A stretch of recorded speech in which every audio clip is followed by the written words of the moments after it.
"Mom, I'm freezing," Amelia mumbled, her voice thick with tears.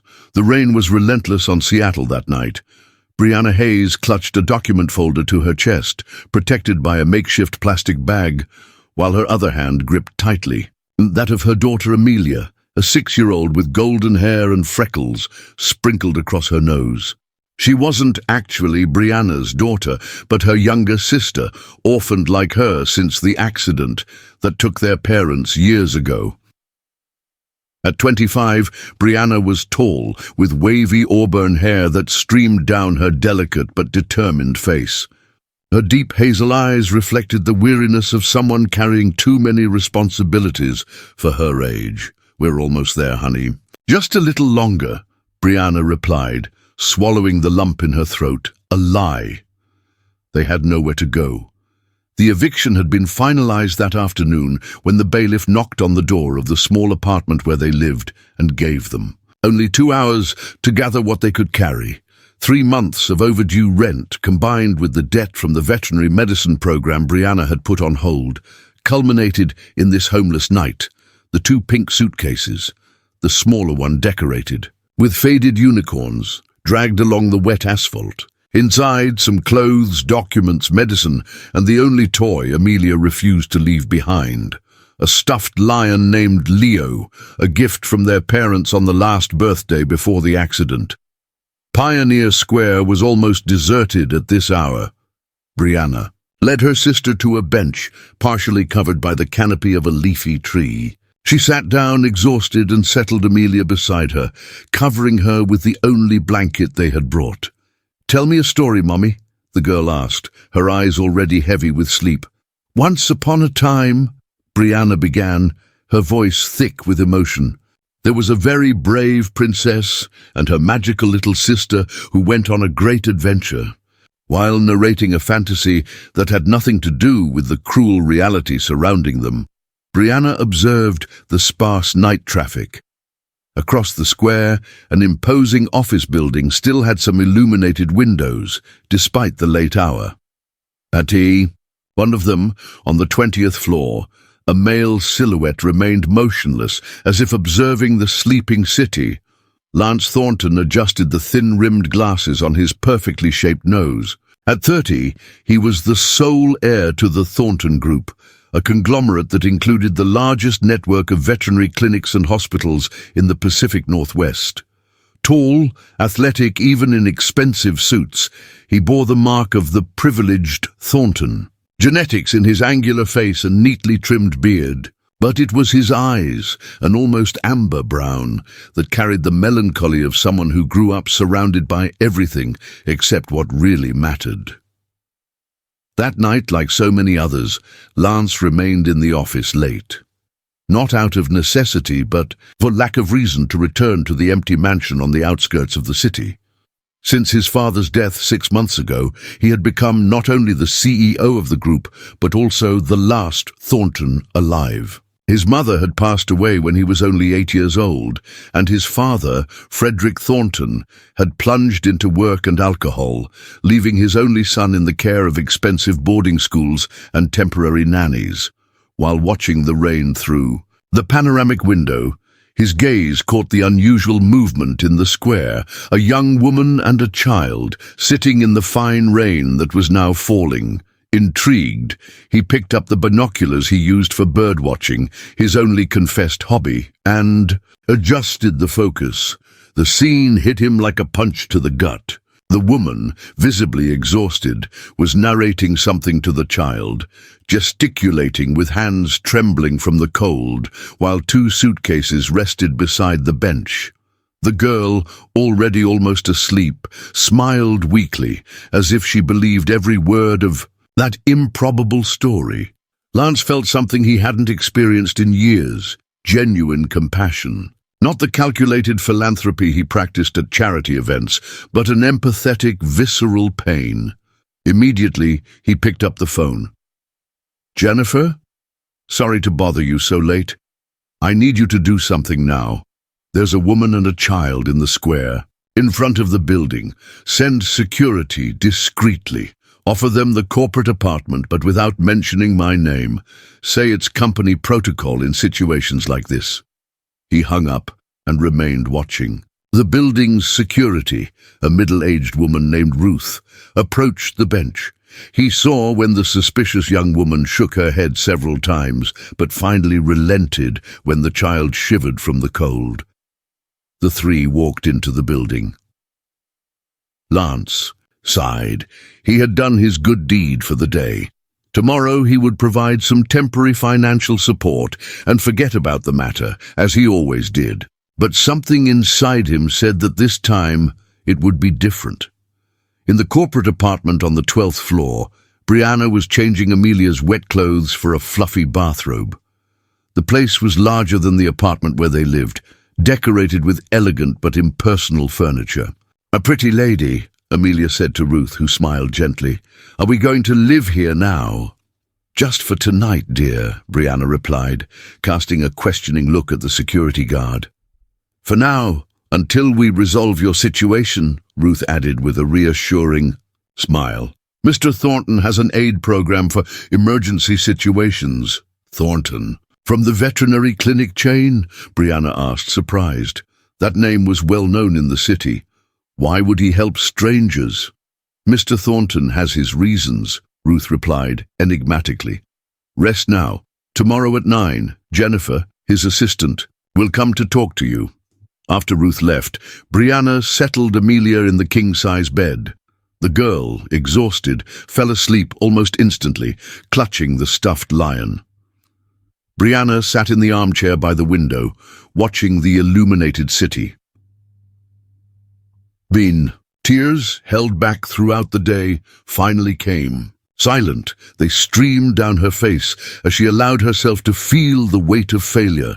She had promised her parents on their deathbed that she would take care of Amelia, that she would give her a decent and happy life. And now they depended on the charity of an eccentric millionaire who would probably forget them the next morning. On the 20th floor of the same building, Lance remained standing before the window. Although he could no longer see them, he couldn't stop thinking about that young woman and the child. Something about them had touched an old and deep wound that he kept carefully protected. "This time will be different," he murmured to himself, without knowing exactly why. The next morning, promptly at 9 o'clock, Jennifer Mendoza knocked on the apartment door. Elegant and efficient, Lance's executive assistant carried a folder of documents and a professional smile. Brianna, who had already showered and dressed Amelia in the most presentable clothes they had brought, opened the door apprehensively. "Good morning, Miss Hayes. I'm Jennifer Mendoza, Mr. Thornton's assistant. May we talk?" "Of course," Brianna replied, indicating the sofa in the small living room. "Amelia, honey, can you watch some cartoons while I talk to the lady?" The girl nodded, eagerly, running to the television that Brianna had already turned on to a children's channel. "I'll be direct," Jennifer began, opening her folder. "Mr. Thornton was moved by your situation and would like to offer concrete help, not just temporary." "I don't understand why. He doesn't even know us," Brianna retorted, suspicious. "Mr. Thornton prefers to keep his motivations private," Jennifer replied, without losing her professionalism. "He researched your background this morning. You were studying veterinary medicine, correct? And you left your studies to care for your sister after the death of your parents." Brianna felt exposed, vulnerable. How did he find out all this? "Resources." Jennifer replied simply. "The proposal is as follows. The Thornton Group has a full scholarship and paid internship program. Mr. Thornton would like to offer you a spot. You would resume your studies with all expenses paid and work part-time in one of our clinics with a salary competitive with the market." Brianna blinked, stunned. "This seems unreal. What does he want in return?" Jennifer smiled, genuinely this time. "Mr. Thornton doesn't operate that way. He believes in the potential of the right people. He sees this as an investment, not charity." "And what about Amelia? I can't leave her alone." "There's an excellent school in the same complex as the main clinic." Amelia would have a full scholarship and could stay in the after-school program while you work or study. Brianna felt her throat tighten. It was too good to be true. When will I meet Mr. Thornton to thank him? Jennifer filed the documents that Brianna had just signed. Mr. Thornton is reserved. He prefers to stay away from personal matters. Consider this a professional agreement, not a personal favor. What Jennifer didn't say is that Lance Thornton had explicitly ordered that his name be mentioned as little as possible. I don't want gratitude, he had said that morning. I want results. If she's as determined as she seems, she'll be a great asset to the company. But the truth that not even Lance admitted to himself was another. That young woman with her sister had awakened something dormant within him. The memory of what it was like to be human, to care, to feel. And that scared him more than any business crisis ever could. A week had passed since that rainy night. Brianna adjusted the Thornton Veterinary Hospital badge on her impeccable white coat while observing her reflection in the mirror of the small apartment she now occupied with Amelia. It was a functional flat in a corporate building of the Thornton Group, provided as part of the internship program that she was beginning to suspect had been created especially for her case. "You look beautiful, Mommy," exclaimed Amelia, skipping around the room. In her new school uniform, a navy blue set with the golden crest of Thornton Academy embroidered on the pocket. Her golden curls were fastened in two perfect braids, the work of the kind Mrs. Davis, the lady hired to accompany the girl during the times when Brianna was in college or at the hospital. "You too, my sunflower," Brianna replied, bending down to adjust her sister's little tie. "Remember what we agreed? Mrs. Davis will take you to school and then I'll go to the after-school club while you study, and then you'll pick me up there," completed Amelia with exaggerated seriousness, making Brianna smile. "Exactly. And what else? I shouldn't tell anyone that we lived on the street one night," said the girl, lowering her voice as if sharing a secret. "Because it's our secret, and it doesn't matter where we came from, but where we're going." Brianna felt her heart squeeze. Not even she herself fully understood what had happened in her life in the last week. Everything seemed like an improbable fairy tale. The apartment, the scholarships, the job, the uniforms, even the stocked refrigerator.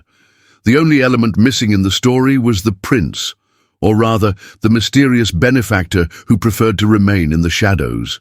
In all those days, there was not a single mention of personally meeting Lance Thornton. Jennifer, efficient and cordial, was the only connection between Brianna and the enigmatic businessman. When questioned, the assistant brushed it off with elegance. "Mr. Thornton believes that the results speak for themselves. He doesn't need personal recognition."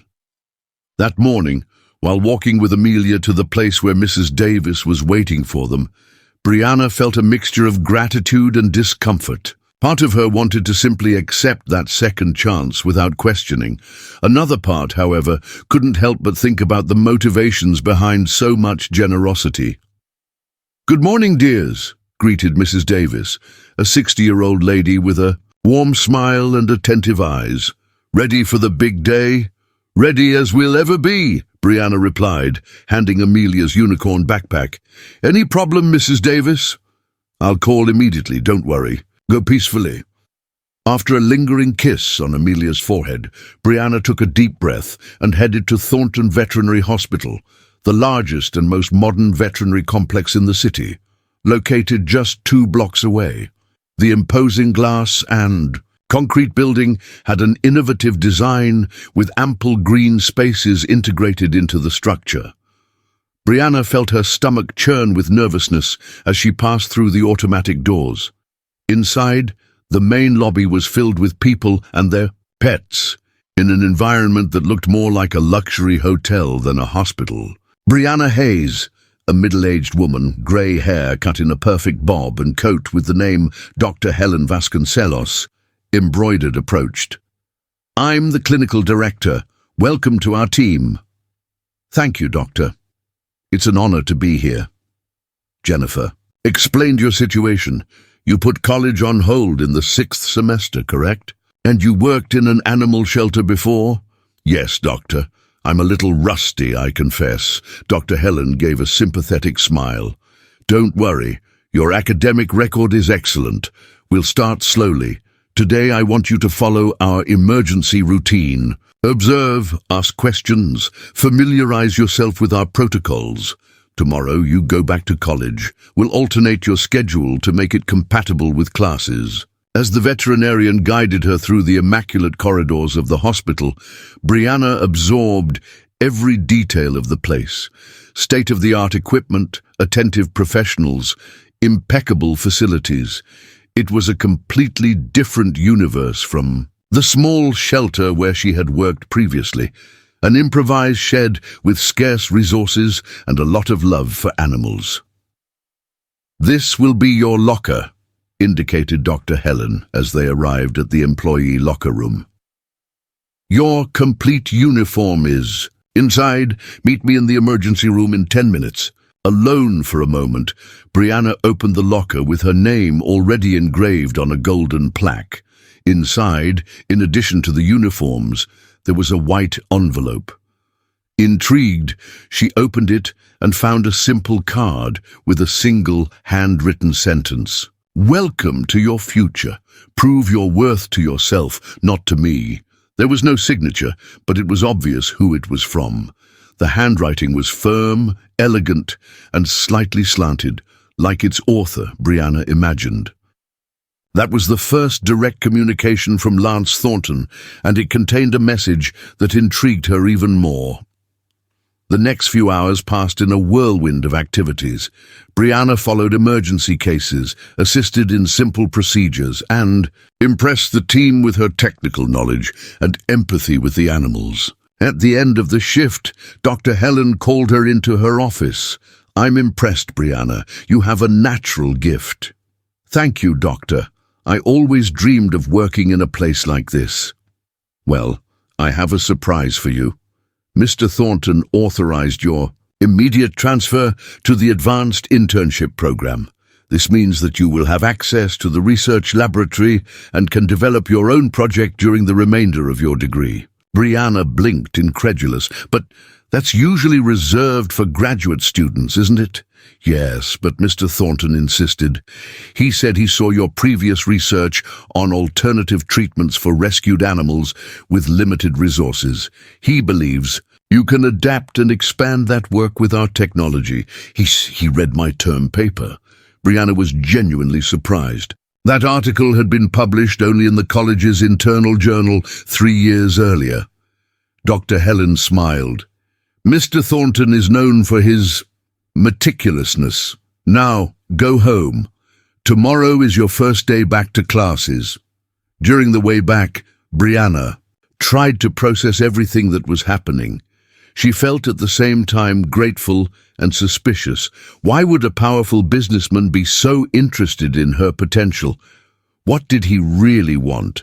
Upon picking up Amelia from the after-school program, she found the girl radiant, surrounded by colorful drawings and new friends. "Mom, I made a puppy for the magic doctor," she exclaimed, raising a drawing of a disproportionately large golden retriever next to a male figure in a suit. "What magic doctor, honey?" Brianna asked, intrigued. "The man who helped us. The teacher asked us to draw our heroes, and I drew him. Even without knowing his face, I know he has a golden dog." Brianna felt a chill. "And how do you know that, Mel?" "I dreamed it," the girl replied simply, as if it were the most obvious thing in the world. That night, after putting Amelia to sleep, Brianna sat on the small balcony of the apartment. From there, she could see the top of the Thornton Group headquarters building, where she knew Lance's office was. A light remained. Lonely, on the top floor. "Who are you really, Lance Thornton?" she murmured to herself, while observing that distant light like an unreachable star. On the 20th floor of the building, Lance watched the same starry sky through his panoramic window. On his desk, the detailed report of Brianna's first Day, delivered personally by Dr. Helen, was open next to the drawing made by Amelia, which one of the teachers had discreetly sent at his request. "Extraordinary," he murmured, observing the childish strokes that portrayed a man in a suit next to a golden dog. At the foot of the table, Max, his 7-year-old golden retriever, the only living being he truly trusted, rested placidly, unaware that he had just been immortalized by the innocent stroke of a child who had never seen him. That unsettled Lance deeply. How could Amelia know about Max?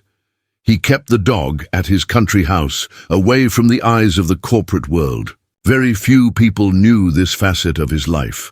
The ruthless businessman who completely melted in the presence of the animal he had rescued as a puppy from a shelter about to close.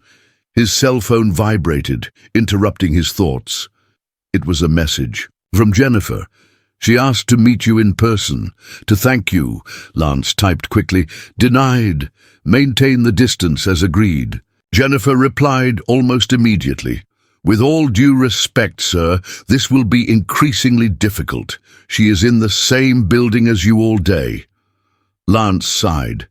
Jennifer was right. He had created a situation impossible to sustain in the long run. Sooner or later he would find Brianna in the corridors, in a meeting, at a corporate event. Why was he so determined to keep his distance? Not even he could explain it. Maybe it was the fear that she would discover that his philanthropy was not as altruistic as it seemed.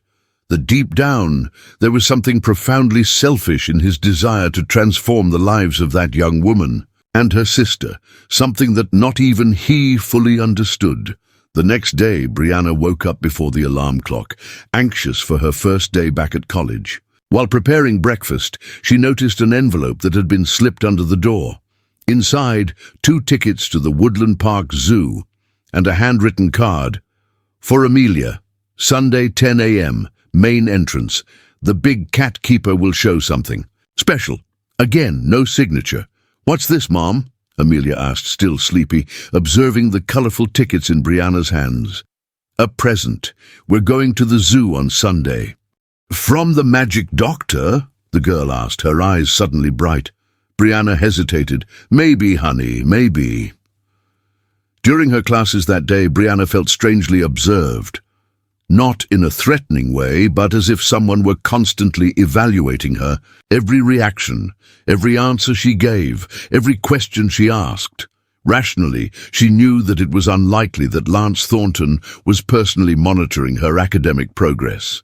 He was a busy CEO with dozens of companies to manage. But instinctively, she felt an invisible presence guiding her steps. At lunchtime, she sat alone in the spacious college cafeteria. While distractedly stirring her salad, a deep, melodic voice surprised her. "Is this seat taken?" Raising her eyes, she found a tall man, approximately 30 years old, wearing dress pants and a light blue shirt with the sleeves rolled up to his elbows. His dark brown hair was impeccably cut, and stubble framed a defined jawline. But it was his eyes that captured Brianna's attention. Amber, deep, with an intensity that seemed to pierce her soul. "No, go ahead," she replied, trying to hide her sudden nervousness. The man sat down across from her, placing a tray with a veggie sandwich and a green smoothie on the table. "Rick Mendez," he introduced himself, extending his hand. "Veterinary, pathology professor, Brianna Hayes, a 6th semester student, returning after a break." A discreet smile curved his lips. "I know who you are, Brianna. Your reputation precedes you." Something in the way he pronounced her name caused a shiver to run down Brianna's spine. There was an inexplicable familiarity, as if they had met before. "Reputation. I didn't know I had one," she replied, intrigued. "The brilliant student who gave up everything to take care of her little sister after a family tragedy, and who now returns more determined than ever." He took a bite of his sandwich without taking his eyes off her. "I admire people who make sacrifices for those they love."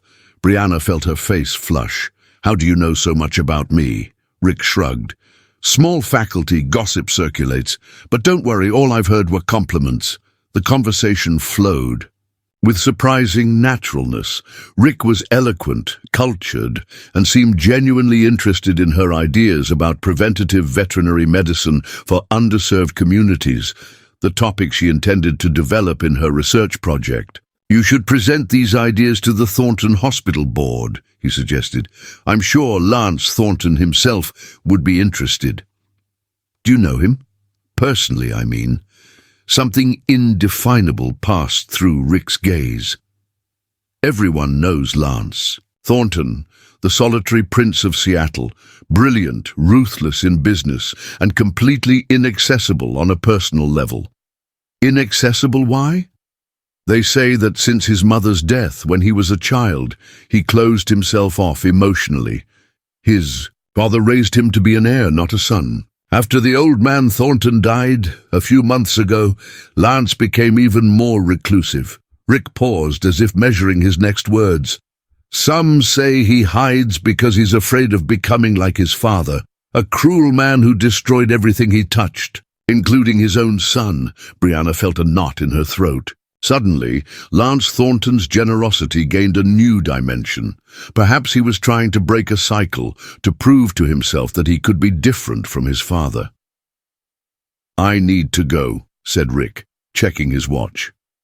"It was a pleasure meeting you. Brianna, I hope we see each other again."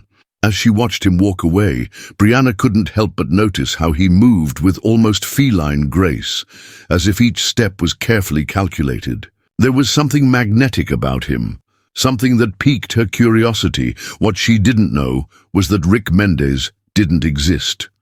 No professor with that name taught at the college. The man she had just had lunch with was Lance Thornton, disguised, with a fake beard and contact lenses that slightly altered the color of his eyes. An elaborate plan to meet her without revealing his true identity. And as he walked away, Lance felt his heart racing for the first time in years. The plan was simple. Observe her up close, better understand who was the woman who had awakened his compassion on that rainy night. What wasn't in the plans was the immediate connection, the ease of conversation, the almost irresistible desire to reveal everything right there. "What are you getting into, Thornton?" he murmured to himself, as he entered an empty men's room to remove his disguise. "This is going to end very badly." But even as he said that, he knew it was already too late. The game of masks had begun, and there was no turning back. When Sunday arrived, Brianna was anxious. She had researched everything about Lance Thornton. In the last few days, the little that was publicly available, only son of Frederick Thornton, a pharmaceutical industry magnate who diversified into the veterinary field. Mother passed away when he was 8 years old. Education in boarding schools in Switzerland and the United States. MBA from Harvard. Took full control of the Thornton Group at 25 when his father suffered a stroke. In 5 years, he tripled the value of the companies. None of this, however, revealed who the man behind the empire really was. There were no personal interviews, only corporate statements. There were no photos at social events, only at business meetings. It was as if Lance Thornton had built an impenetrable wall between his public and private life. "Mom, we're going to be late," called Amelia, already dressed in her favorite overalls and sneakers with lights that flashed with every step. The Woodland Park Zoo was particularly beautiful on that sunny Sunday. Amelia skipped excitedly, alternating between contemplating the animals and looking for her magic doctor in every corner. Exactly at 10 a.m., as indicated on the ticket, a zoo employee approached. "Ms. Hayes? I'm Andrew, head keeper. I have instructions to accompany you on a special tour today." Brianna nodded, holding Amelia's hand firmly, who could barely contain her excitement. Andrew led them along a side path, away from the regular visitors, until they reached a restricted area where the big cats were kept. Normally, this area is closed to the public, but today we have an exception, explained Andrew, using his badge to open a restricted access door. You'll have the opportunity to meet our newest resident, Luna, a white Bengal tigress we rescued from an illegal circus. As they entered the special enclosure, separated by reinforced glass, they saw the magnificent creature. Luna was of striking beauty, white fur with subtle black stripes, intense turquoise blue eyes. She seemed to be waiting for them, sitting majestically near the glass. Luna arrived here 3 months ago, extremely debilitated, said Andrew. She was rescued by a specialized team funded by the Thornton Group. Mr. Thornton himself accompanied the operation personally. He came here? Asked Brianna, surprised. Yes, several times. He's very involved in her recovery. In fact, Andrew hesitated, as if he wasn't sure if he should continue. He was supposed to be here today. He said he would come personally to introduce Luna to you. Brianna's heart raced. She would finally meet the mysterious man who had transformed their lives. But after 30 minutes of interacting with the tigress, who seemed to have a special affection for Amelia, following her movements with feline curiosity, there was no sign of Lance Thornton. He's not coming, is he? Brianna asked Andrew, when Amelia was distracted watching the tigress play with a giant ball. Andrew seemed embarrassed. I received a message a little while ago. He was called away for an emergency. He apologized and said he'll set up another meeting. The disappointment was evident on Brianna's face, but she disguised it when Amelia turned her attention back to them. Mom, Luna is magical like the doctor. Look, she has eyes the same color as mine, exclaimed the girl, pointing to the blue eyes of the tigress, which really resembled Amelia's in tone and intensity. As they left the zoo 2 hours later, Amelia carried a white tiger plushie that Andrew had given them as a special gift. The girl chattered non-stop about Luna, about how special she was, and how she wanted to go back to see her. Brianna, however, was lost in thought. Why did Lance Thornton continue to avoid her? What was it about her that scared him so much? Or was it just a game of power for him? Staying unreachable, controlling their lives from a distance. What she didn't know was that Lance had been there the whole time, disguised as one of the assistant keepers, observing from afar the interaction between Amelia and the tigress. Seeing the spark in the girl's eyes, the same light he recognized in his own eyes when he was around animals, the only beings with whom he could completely let his guard down. And also observing Brianna, her gentle strength, her dedication, the way her face lit up when she saw her sister's happiness. For a moment he felt a corrosive envy of the simplicity of that love, of the ease with which they showed affection for each other. That was why he fled, because that feeling scared him more than any corporate challenge he had ever faced. Coward, he murmured to himself as he watched from the parking lot the two of them get into a cab. You're still a coward, Thornton. 2 weeks had passed after the episode at the zoo. For Brianna, each morning brought new professional and academic challenges. Her research project on accessible veterinary treatments for underserved communities was beginning to take shape, especially after her conversations with the mysterious Professor Rick Mendez, who had become an informal advisor, meeting her casually in the cafeteria almost every day. There was something about him that intrigued her deeply, a familiarity she couldn't explain. His suggestions always seemed perfect, as if he intimately knew her thoughts. More than once, Brianna caught herself looking for something in Rick's, features that resembled the few photos she had seen of Lance Thornton, but she soon dismissed the idea as absurd. He's doing it again, commented Jennifer, Lance's assistant, watching him through the office window as he, in the parking lot, exchanged his impeccable suit for more casual clothes and adjusted the fake beard. For the third time this week, replied Max Santos, head of security and the only other employee who knew Lance's secret. I've never seen the boss like this, so human. Jennifer sighed, worried. This isn't going to end well, Max. He's getting too involved, and when she finds out... Have you tried to convince him to stop? I tried. He replied that he's just monitoring the investment. Jennifer made air quotes. I've never seen so much dedication to monitoring an investment before. In the university cafeteria, Lance, or rather Rick, anxiously awaited Brianna's arrival. When he saw her entering the room, he felt that now familiar acceleration in his pulse. She wore her hospital coat over a simple teal dress, her hair tied in a loose bun, some strands escaping to frame her face. She looked tired, but her eyes shone with determination. You look exhausted, he commented when she sat down across from him after exchanging the usual greetings. Tough night, Brianna replied, rubbing her temples. Amelia had a fever, nothing serious, but I stayed up all night. The worry that crossed Rick's face was genuine. And how is she now? Better. Mrs. Davis is with her today. The doctor said, it's just a cold.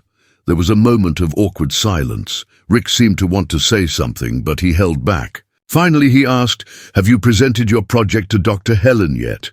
Not yet. I'm finalizing the details. Don't delay too much. I've heard that Lance Thornton is particularly interested in initiatives like yours. Rick smiled enigmatically. He values people with vision. Brianna lowered her eyes to her untouched sandwich. How do you know so much about what Lance Thornton thinks or values? Sometimes you talk about him as if you knew him personally. A flash of alarm passed through Rick's eyes. I'm just repeating what's being said in the hospital corridors. You know how those things are, but Brianna wasn't listening anymore. Her attention had been captured by a magazine that some student had left on the nearby table. On the cover, the title in large letters announced, The 30 Most Influential Business Leaders in the Pacific Northwest. And there he was, occupying a quarter of the page, the photo of Lance Thornton in an elegant charcoal suit, looking directly at the camera with those piercing eyes. Brianna felt her stomach drop. Those eyes. She knew them, not from the brief glimpses of photos online, but from somewhere much more recent and tangible. Brianna, are you okay? Rick's voice seemed to come from far away. Slowly, she raised her eyes from the magazine to the man in front of her. She studied his features as if she were seeing them for the first time. The amber eyes, the shape of his face, the impeccable posture. Without the stubble, with the original color of his eyes, and wearing an elegant suit instead of casual clothes. The man in front of her would be identical to the one in the photo. It's you, she whispered, so low that he almost didn't hear. All this time, it was you. Rick, Lance, visibly paled. He opened his mouth to speak, but no sound came out. The silence between them stretched, dense and suffocating. Why? Brianna's voice trembled, mixing anger and confusion. Why this charade? What do you gain by deceiving me like this? Lance looked around, aware of the curious glances that were beginning to turn to them. Not here, he said finally. Please, do you think you're in a position to make demands? You played with my life, with my sister's life. It wasn't like that, he replied with contained urgency. It was never a game. Something in the desperate sincerity in his voice made Brianna hesitate. After a moment that seemed to last an eternity, she nodded curtly. My shift at the hospital starts in an hour. Until then, you have time to explain why the powerful Lance Thornton needed to disguise himself as a fictitious professor to talk to me. 15 minutes later, they were sitting on a secluded bench in the university garden. Lance had removed the fake beard and put away the contact lenses, revealing himself completely. I started just watching you that night in the square, he confessed, looking at the horizon instead of facing her. You and Amelia, alone in the rain. Something in that scene touched something inside me that I thought had been dead for years. Brianna remained silent, her arms crossed defensively. When I decided to help you, the initial intention was just to offer resources, opportunities, nothing personal. But then, I saw your work, your ideas. I saw how you related to the animals in the hospital, how you cared for Amelia with so much love. And I realized that I wanted to meet you, really meet you. And why the disguise? Why didn't you just introduce yourself? Lance gave a sad smile. Would you have acted naturally around me, knowing who I am? Talked about your ideas, your dreams, your fears? Or would you have seen me only as the rich man who saved your life, to whom you owed eternal gratitude? Brianna didn't answer, because she knew he was right.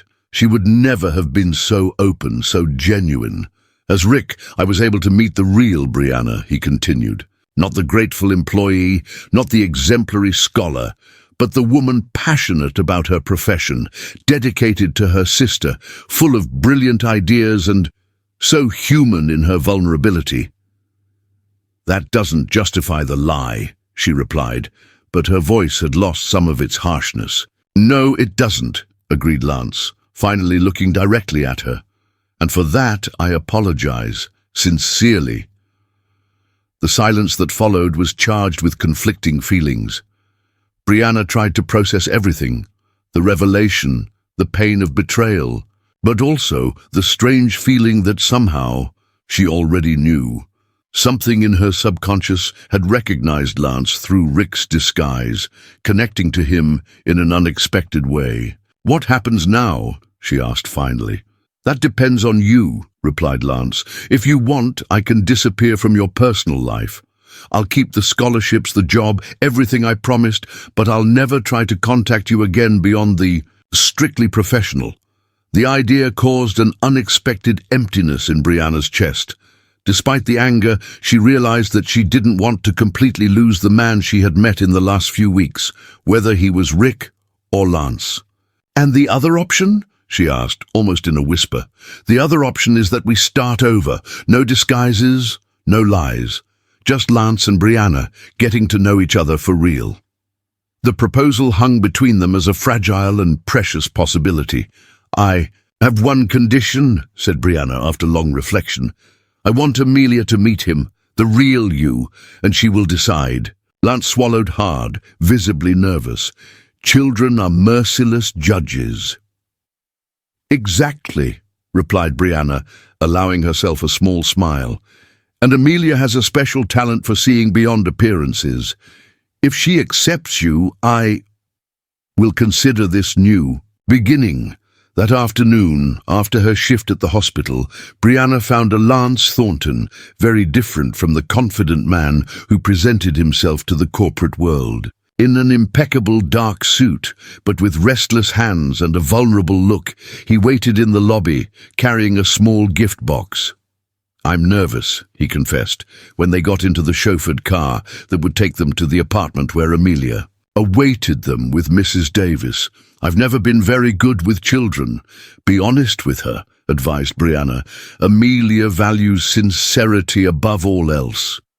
When they arrived at the apartment, Amelia was drawing at the living room table. Seeing Brianna entering with a stranger, the girl raised her eyes, curious. Mel, this is Lance Thornton, Brianna introduced, watching her sister's reaction carefully. He owns the hospital where I work, your school, and he was the one who helped us when we were homeless. Amelia studied Lance with a surprising intensity for a 6-year-old. Then, without any warning, she stood up, walked over to him, and asked directly, Are you the magic doctor? The man with the golden dog? Lance, taken by surprise, knelt down to be at her level. Yes, I have a golden retriever named Max. How did you know? Amelia smiled, a luminous smile that lit up her whole freckled face. I saw it in a dream, and your eyes are the same as Luna's. Luna? Lance looked at Brianna, confused. The white tigress, explained Brianna. Amelia says you have the same eyes, Tigers have amber or blue eyes, not brown, corrected Lance gently. Not the color, explained Amelia with the impatience of someone talking to a particularly slow adult. The way of looking, sad on the outside but kind on the inside, as if you had a good secret hidden. Lance fell silent, deeply touched by the child's perception. Without a word, he offered the small box he had brought. Amelia opened it carefully, revealing a delicate necklace with a tiger-shaped pendant, encrusted with small blue stones in the eyes. "So you'll always remember Luna," Lance said, finally finding his voice. "And so I'll remember to always look at things the way you do, seeing beyond what appears to be." Amelia put on the necklace and, to everyone's surprise, especially Lance's, threw her arms around his neck in a spontaneous tight hug. "Thank you for saving us in the rain," she whispered in his ear. "Mommy Brianna was very sad that night. I knew you were good, even when she didn't believe it." That simple moment, the trusting embrace of a child who accepted him completely, broke something within Lance, a barrier built over decades of loneliness and distrust. Silent tears streamed down his face as he hugged Amelia back, looking over her head at Brianna, who watched the scene with her own tear-filled eyes. In her heart, Brianna knew that this was the real Lance Thornton, not the powerful businessman, not the calculating philanthropist, but a man in need of connection, capable of crying in the embrace of a child who accepted him without judgment. "Can you stay for dinner?" Amelia asked, letting go of the hug but holding Lance's hand firmly. He looked at Brianna, a silent question in his eyes. "Yes," she replied softly. "He can stay." The following months brought profound changes for everyone. After that first dinner, Lance Thornton became part of Brianna and Amelia's daily life, not as the distant benefactor or the powerful businessman, but as a genuine presence, a man rediscovering himself through the eyes of a brave woman and an intuitive child. The first transformation was physical. The austere office on the 20th floor of the Thornton building gained a children's space in the corner, a small table filled with drawing materials, colorful books, and, on the mural above, dozens of Amelia's drawings. Among them, the first portrait of the magic doctor with his golden dog held a place of honor, framed in dark wood. "You're turning my office into a children's gallery," Lance joked with Brianna one Friday afternoon, while watching Amelia concentrate on her newest drawing, a portrait of the family that was forming, with 3 figures holding hands under a starry sky. "Any objections, Mr. Thornton?" Brianna teased, her hazel eyes shining with the kind of joy he never imagined possible to awaken in someone. "None," he replied as his hand discreetly found hers.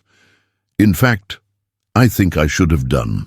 This years ago, Brianna's professional development surprised even the most skeptical. Her project on accessible veterinary medicine for underserved communities gained momentum when Lance, genuinely impressed with the feasibility of the proposal, allocated an entire wing of Thornton Hospital for free care to low-income animals. Brianna Thornton Program. The signs at the entrance to the sector discreetly announced. "You put my name on it," she observed, moved on the day of the inauguration. "It's your project, your vision," he replied simply. "But it's your hospital, your investment." Lance gently touched her face. "It's our work, together." It was that same week that the regional business magazine published an extensive article on the program, highlighting how the initiative was revolutionizing access to animal health in the outskirts. For the first time in his career, Lance Thornton gave a personal interview, posing for photos alongside Brianna in front of the hospital. It wasn't just a marketing strategy, it was a public statement. He was no longer alone. The highlight of the week, however, was when Luna, the white tigress, was officially presented as the symbol of the Woodland Park Zoo, now incorporated into the Thornton Group's conservation program. Lance had convinced the board to transform the place into a sanctuary for rescued animals, focusing on environmental education. "I have a surprise for you," he announced that Sunday morning while they were having coffee on the balcony of Brianna's apartment, now much more comfortable after some discreet improvements he had insisted on making. "Another one?" asked Amelia, looking up from the drawing she was making. At 7 years old, her artistic talent flourished more each day. "A special one," replied Lance, handing an envelope to Brianna. "Open it." Inside, she found official documents from the Woodland Park Zoo. As she read them, her eyes widened. "You created a symbolic adoption program for the rescued animals," she stated, flipping through the papers, "and named Amelia as official guardian of Luna." "Not just that," he added, as Amelia jumped with joy. "I established an educational foundation in her name. Children from public schools will participate in awareness programs about conservation and animal welfare and will receive scholarships if they demonstrate interest in the area." Brianna was speechless. This went far beyond material generosity. It was recognition of Amelia's special sensitivity, the validation of a gift that the girl had shown since she was little. "Why?" she asked finally, her voice an emotional whisper. Lance, who was no longer the closed-off man he once was, didn't hesitate. "Because Amelia taught me to see with my heart, and I want other children to learn the same." That night, after putting Amelia to sleep, exhausted but radiant with the prospect of officially being Luna's guardian, Brianna found Lance on the small balcony of the apartment, contemplating the city lights. Something in his posture indicated that he struggled with deep thoughts. "A penny for your thoughts," she said softly, joining him. Lance smiled, but there was a shadow of unease in his eyes. "I'm thinking about ghosts." "Ghosts? From the past?" He took a deep breath. "There's something you need to know about me, about my father. Something I've been carrying alone for years." Brianna sensed the seriousness of the conversation and took his hand, silently encouraging him to continue. "My father wasn't just a difficult or emotionally distant man, as I told you. He was cruel."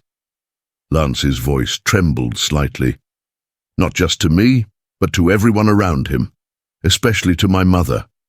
The silence that followed was charged with old pain, scars that business success had never managed to erase. "I was 8 years old when she died," he continued. "Officially, it was an accident. She fell down the stairs of the mansion, but I heard her arguing with my father that night. I heard the sound of the fall. And when I ran to the hallway, I saw my father standing at the top of the stairs, looking at her body down there." Brianna put her hand to her mouth, horrified. "Lance, do you think—" "I could never prove it. He was too powerful. Everyone concluded that it was a tragic accident." Lance ran his hand through his hair, a rare gesture of vulnerability. "The next morning he sent me to a boarding school in Switzerland. He said it was for my own good. In fact, it was to silence me." "My God," whispered Brianna, squeezing his hand between hers. "How did you manage to endure that alone?" "Burying myself in work, building walls, becoming the best at everything so I could one day face him on equal terms."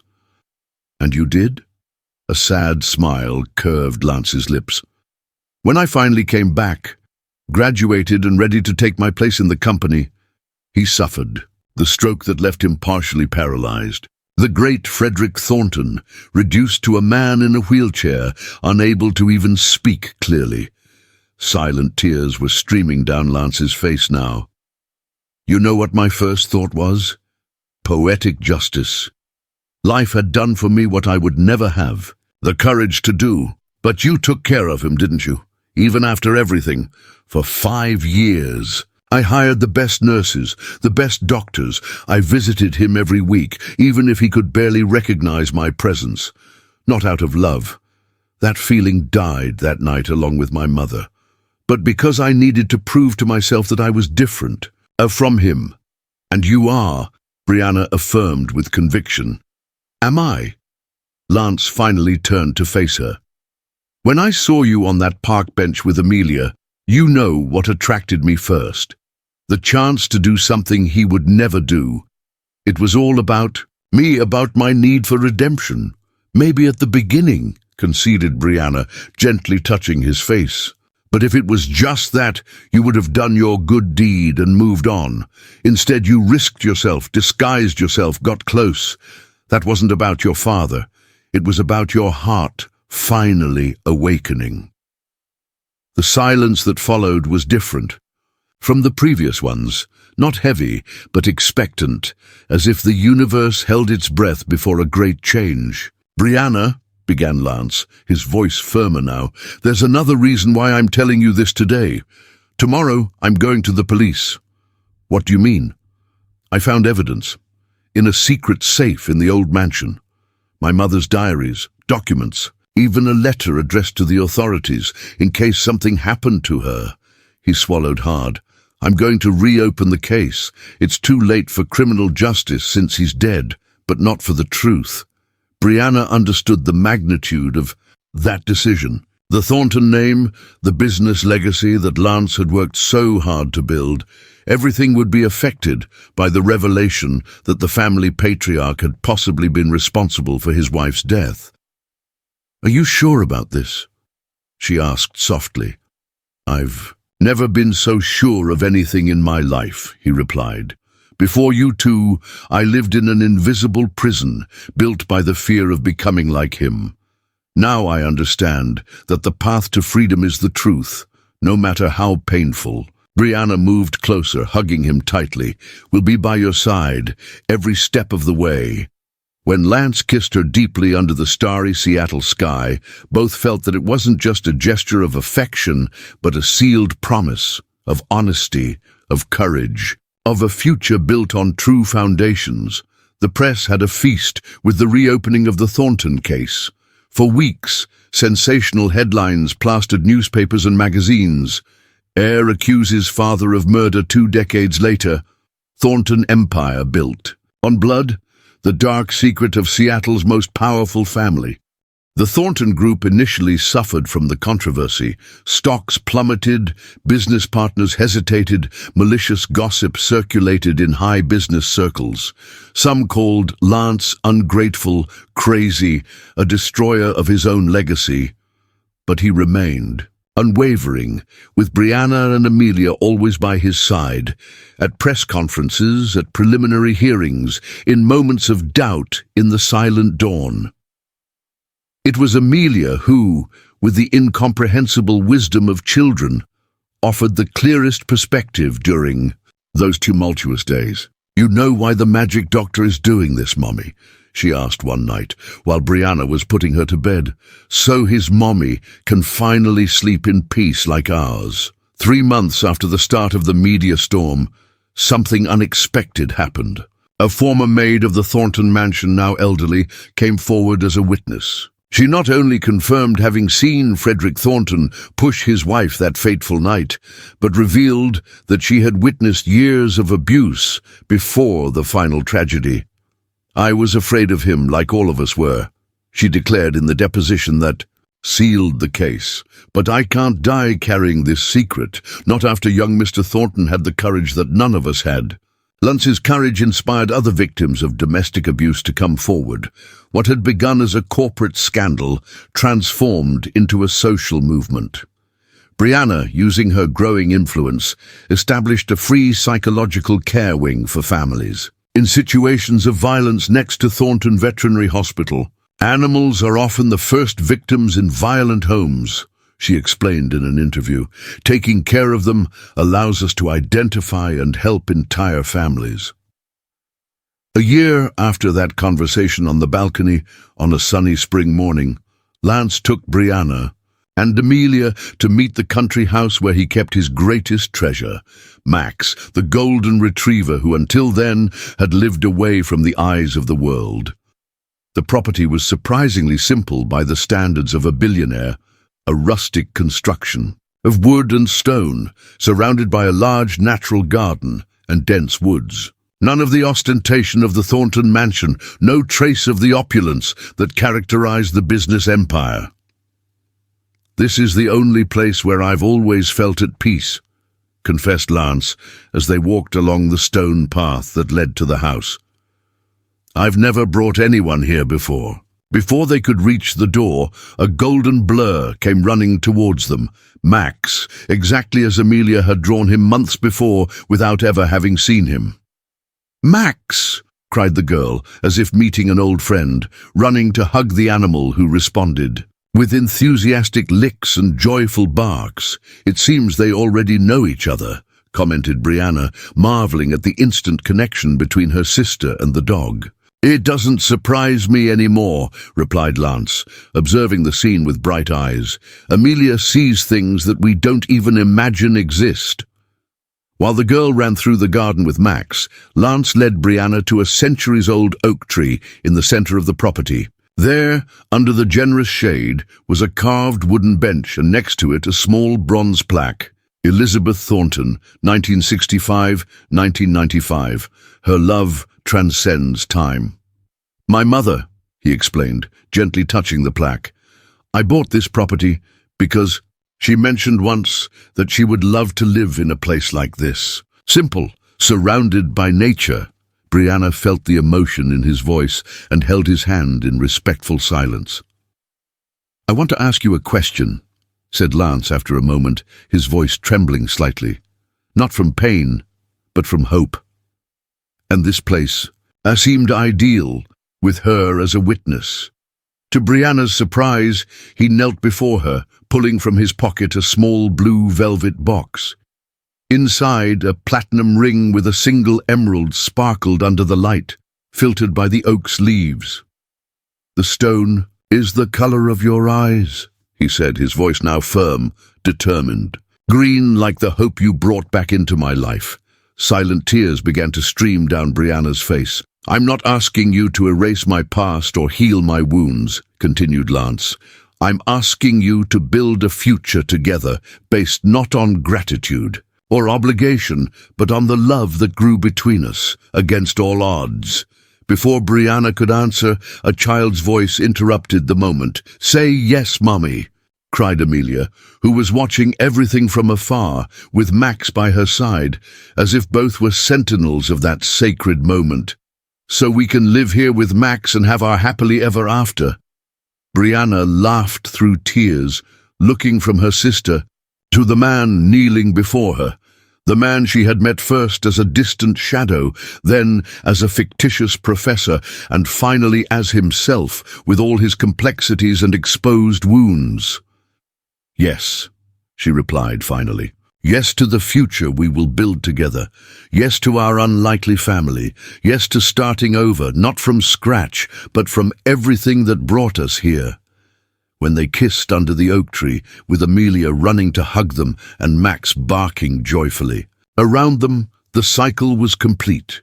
The past wasn't forgotten, it never would be, but it had been confronted, exposed to the light, allowing new sprouts of hope to flourish in the cracks of pain. In the following weeks, the headline of Seattle's main newspaper announced, "Lance Thornton transforms group headquarters into community center." The family's former mansion, the scene of so many shadows, would be converted into a support complex for women and children victims of domestic violence, with living areas for animal-assisted therapy. The couple established residence at the country house, discreetly expanding it to accommodate not only the family they formed, but also to receive children from the environmental education program created by Amelia. On weekends, the place filled with children's laughter, joyful barking, and the comforting sound of lives being transformed.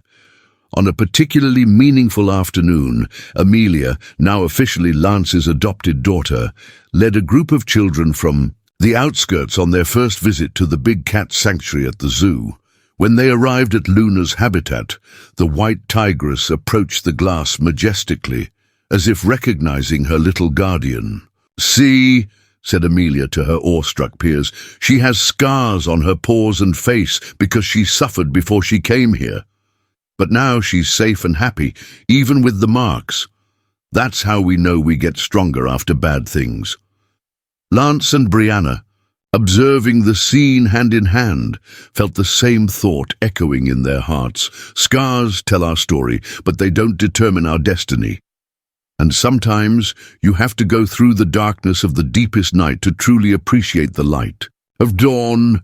The circle is closed, murmured Lance, gently squeezing Brianna's hand, where the emerald ring sparkled. From a night of despair in the square to here. Not a circle, corrected Brianna with a radiant smile. An upward spiral. Each turn takes us a little higher, a little closer to who we can really be. And at that moment, under Luna's watchful gaze and surrounded by children whose lives were being transformed by their love, both knew with absolute certainty. Even in stories marked by pain and loss, happy endings aren't just possible. They're inevitable when you have the courage to see beyond appearances and allow the heart, instead of fear, to guide the way home.